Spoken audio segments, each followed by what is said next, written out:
So we are cutting it kind of close on time now because as you can see, it's I can't read mirror.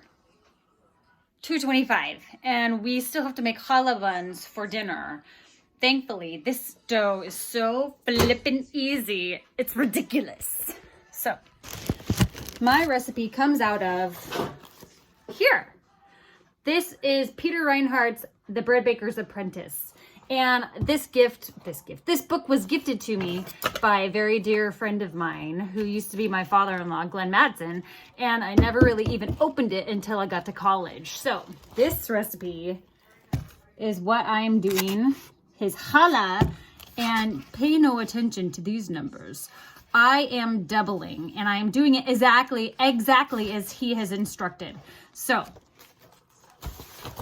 the reason why I'm using challah buns instead of any other buns like soft white buns or even brioche rolls is because I want the egginess in that bread. I want it to have a little bit of a crust on it, but I don't want it to be overkill buttery flavor rich, you know? Because butter has its own flavor and I love butter.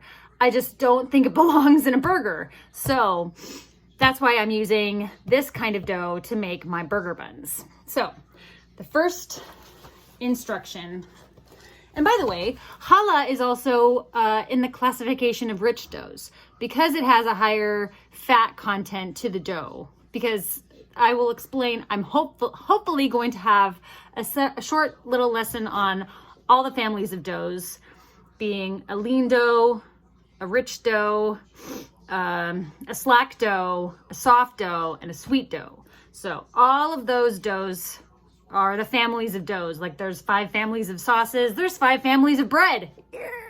So this is under the classification of a rich dough because it has higher fat. And so the first ingredients are, the first instruction is to put the flour, the sugar, the yeast, and the salt into the bowl. And then you mix it together. This is how I'm gonna scientifically mix it together.